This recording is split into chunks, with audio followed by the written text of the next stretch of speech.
Isang paalala, ang video na ito ay ayon lamang sa aking sariling pananaliksik. Hindi ko nais na pilitin ang sino man na maniwala sa videong inyong matutunghayan. Kung hindi kayo kumbinsido sa mga impormasyon at taliwas ang inyong paniniwala sa kaalamang aking ilalahad, maaari kayong gumawa ng sarili ninyong pagsisiyasat para sa inyong kakontentuhan. Ang videong ito ay gabay lamang sa mas malalim na kaalaman at pag-intindi at hindi gawa ng isang profesional. Naniniwala ako na malaya tayong magbigay ng opinyon at suhestyon bilang malayang mamamayan ng Pilipinas. Maraming salamat po. Patuloy pa din ang Amerika sa kanilang ginagawang pag-atake sa Iran-backed group na Houthis. Ito ay sa kabila ng maraming mga protesta at suhestyon na wag nang makisawsaw ang Amerika sa kaguluhang nangyayari ngayon sa pagitan ng Hamas at ng Israel.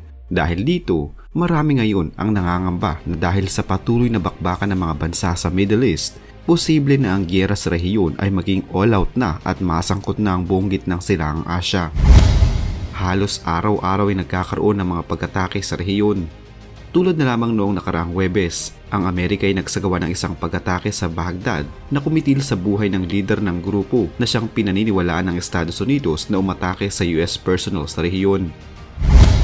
Kasalukuyan ding nakadeploy ang ilan sa mga puwersa ng Amerika sa Syria at Iraq upang bantayan naman ang mga ISIS sa mga bansang ito.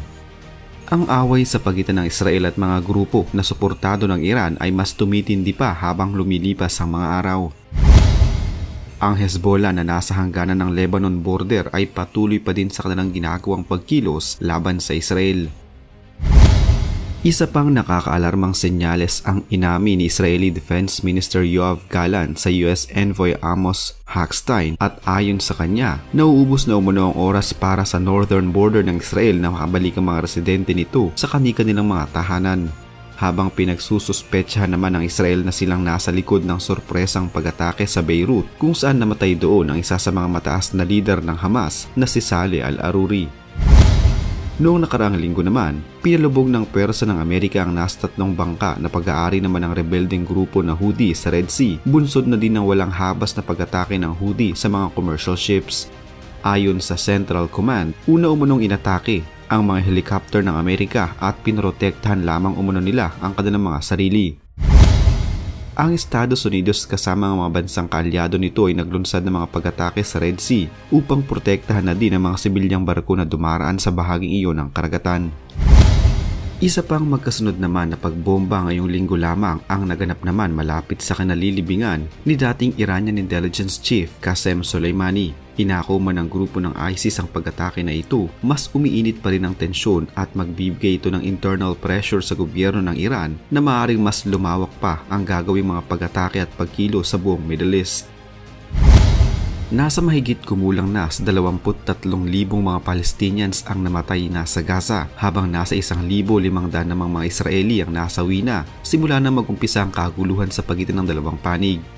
Nagsimula ang lahat noong magkaroon ng sorpresang pag-atake ang Hamas sa border ng Israel noong Oktubre ng nakaraang taon. Mula noong araw na iyon, ang gulo ay parang isa ng pandemya at mabilis na nakalabas sa mga border ng bawat bansa hanggang sa masangkot na ang iba't ibang organisasyon, grupo at mga bansa. Agad namang sinaklolohan ng Amerika ang Israel habang naging sandigan naman ng Hamas ang bansang Iran. Sa ngayon ang kaguluhang ito ay may posibilidad na kumalat na sa buong Middle East. Nakakatakot isipin pero malaki talaga umano ang tsansa na marami ang makakaranas ng bangungot at gulo na kagaya na lamang noong mga unang panahon. Dadanak ang dugo at marami mga bansa ang tiyak na masisira. Tila mas umiinit pa ngayon ang tensyon sa Red Sea. Ang parte ng karagatan na ito sa kasalukuyan ay nagiging battlefield ng mga grupo at bansang may kani-kaniyang ipinaglalaban. Kaliwat kanan ng pag-atake ngayon sa Israel bukod kasi sa Hamas ay nariyan din ng mga Iranian proxies na may kani-kaniyang papel na ginagampanan upang matalo ang puwersa ng Israel. Ang Houthi na isa na namang Iranian proxy ay muling nagsagawa ng pag-atake sa Red Sea. Inanunsyo ng Estados Unidos ang pagbubukas ng isang multinational task force dahil sa nakalipas na linggo ay umabot na sa 100 commercial ships na dumaraan sa Red Sea ang pinaniniwalaang inatake na ng drones at missiles ng militanteng grupo na Houthi. Pinangangambahan din na posibleng magudyok ng mas malawak na iringan sa gitnang silangan ng mga pag-ataking ito ng grupo. Ayon sa Amerika, ito umano ay isang pandaigdigang hamon na humihiling ng kolektibong pagkilos.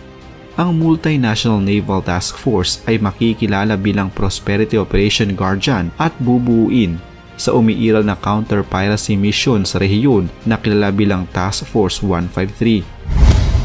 Kabilang sa mga bansang kalahok sa bagong security initiative ang Estados Unidos, Canada, United Kingdom, Bahrain, France, Italy, the Netherlands, Norway at Spain na ang bawat isa ay mag-aambag ng barko at iba pang mga resources. Nagpataw naman ang Estados Unidos ng bagong sanction kamakailan lamang sa mga taong pinansyal na sumusuporta sa Houthi, kung saan sinisisi ang Iran sa pagbibigay ng mga pangunahing armas sa grupo. Ang Red Sea ay isa sa mga pinakadinadaanan ng mga cargo ships at mahalagang ruta ng barko sa pandaigdigang ekonomiya. Ang mga bansang kasama sa koalisyon ay magpapadala ng mga guided missile destroyers at aircraft carrier upang protektahan at siguruhing ligtas sa mga barkong daraan sa bahaging ito ng katubigan. Ang operasyon na ito na tinawag na Prosperity Guardian, tulad na ng aking nabanggit, ay siyang mangunguna sa pagprotekta sa Red Sea. Nasa 10% ng lahat ng langis na nagmumula at dinadala sa iba't ibang bahagi ng mundo ay dumaraan sa Red Sea. Habang nasa $1 trilyong naman ang mga produkto taon-taon. Sa kabuuan ay nasa humigit kumulang 15% ng global trade ay dumaraan sa Red Sea. Kaya naman may tuturing itong napakahalaga hindi na lamang sa gitnang silangang Asya kundi sa buong mundo. Matapos ang pag-anunsyo ng Amerika sa koalisyon ng mga bansang kanilang pinangungunahan na may layuning pigilan ang ginagawang pag-atake ng Houthi sa Red Sea, isa na namang barko ang inatake ng mga militanteng grupo sa Red Sea. Ayon pa sa Houthi, hindi umano sila titigil sa kanilang pag-atake sa naturang parte ng karagatan kahit pa magsama-sama ang mga malalakas na bansa laban sa kanila. Hindi umano sila mapipigilan sa kanilang nais na mangyari. Hanggat hindi natitigil ang pag-atake ng Israel sa Gaza, hindi din titigil ang Houthi sa kanilang ginagawang pag-atake sa Red Sea. Ayon pa sa mga top Houthi negotiator, ang pagbuo muna ng alyansa na ito ay hindi na kailangan upang mapigilan ang ginagawa ng Houthi. Maaari lamang ito umanong pagmulan ng mas malaking kaguluhan at hindi pagkakaintindihan ng bawat bansa. Ayon kay Muhammad Abdul Salam, isa sa mga negotiator, maayos naman umano ang kalagayan ng bawat barko na dadaan sa Red Sea malapit sa Yemen. Subalit ang mga barko na may kaugnayan sa Israel o papunta sa Israel ang siyang tiyak na pupuntiryahin ng Houthi. Kung magkakaroon man ng digmaan sa gitnang silangan, ang pinakamaging apektado dito ay ang mga bansang nakikinabang sa langis, sa Red Sea at sa pakikipagkalakalan.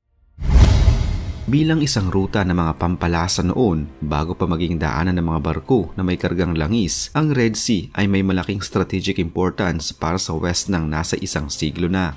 Ang Amerika ay nakadepende ng malaki sa Arabian Gulf Oil na idinaraan sa Red Sea na ginagamit nilang pampaandar sa kanilang mga factory, mga kabahayan at iba pang mga gamit at establishmento na may malaking ambag sa paglago ng kanilang ekonomiya. Ang main regional goal ng US military sa rehiyon ay upang hindi maantala ang transportasyon ng langis sa Western nations at magbigay ng seguridad sa mga kumpanya ng petrolyo na nag-ooperate sa rehiyon. Sa madaling salita, malaki ang naiambag ng Red Sea para sa ekonomiya ng Amerika kung pag-uusapan ng petrolyo. Ang Arabian Gulf at Red Sea ay pumuprotekta sa interes ng Amerika sa rehiyon at sumusuporta sa free navigation sa Red Sea sa panahon ng kaguluhan. Ang presensya ng Amerika sa Red Sea ay countermeasure na din sa interes naman ng bansang Russia sa rehiyon.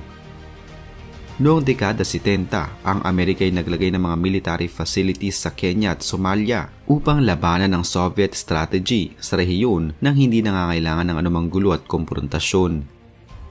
Kampante din ng Israel na makapag-transport ng kanilang produkto at serbisyo sa Asya at Afrika dahil sa garantiya ng Amerika na poprotektahan sila sa tuwing dadaan sila sa Red Sea. Para naman sa Russia, ang Red Sea ang nagsisilbi nilang Southern Sea Route at shortest water line of communication sa kanilang mga European ports sa Black Sea at sa Indian Ocean. Ang Suez Canal ay ang pinakamabilis at pinakamagandang ruta para suportahan ng Russia ang kanilang mga military assets sa rehiyon. Kung pag-uusapan naman ng ekonomiya, ang Red Sea ay ang nag-iisang year-round maritime link sa pagitan ng Europe at Far Eastern Russia. Ito ang nagsisilbing vital trade, shipping at fishing access route, pero hindi kagaya ng Amerika. Hindi sa Red Sea nakadepende ang Russia upang punan ang kanilang pangangailangan pagdating sa langis ng kanilang bansa. Para naman sa mga Arab states, ang Red Sea ay ang epicenter ng Arab world nationally at geographically. Ang mga Arab states ay ginagamit ang Red Sea upang makaimpluwensya at makapagbigay ng pressure sa ibang mga bansa sa naturang rehiyon. Ilan sa mga mahalagang ruta dito para sa mga Arab nations ay nasa Sudan, Ethiopia, Jordan at Israel. Ang Red Sea din ang nag-iisa at pangunahing sea outlet para sa Jordan, Djibouti at Sudan. Ang Red Sea ay ang pangunahing export route para sa Arabian Petroleum at mula 93 hanggang 100% ng total exports ng mga Arab countries na malaking tulong sa pagpapalago ng kanilang ekonomiya ay dumaraan sa Red Sea. Tulad din ng mga nakaraang kaguluhan sa iba't ibang bansa, kung magkaroon man ng giyera sa Middle East, marami ding magiging epekto ito sa ating bansa. Subalit marahil ang pinakaapektado para sa atin ay ang mga itinuturing nating bagong bayani, ang mga OFWs. Pero sigurado na may nakalaan na plano ang gobyerno at ang mga bansa sa Middle East kung saan man naroon ang ating mga kababayan na panatilihin silang ligtas at malayo sa kapahamakan. Sa ngayon ay manalangin na lamang tayo na hindi na lumawak ng kaguluhan at manaigang kapayapaan hindi na lamang sa Middle East kundi sa buong mundo.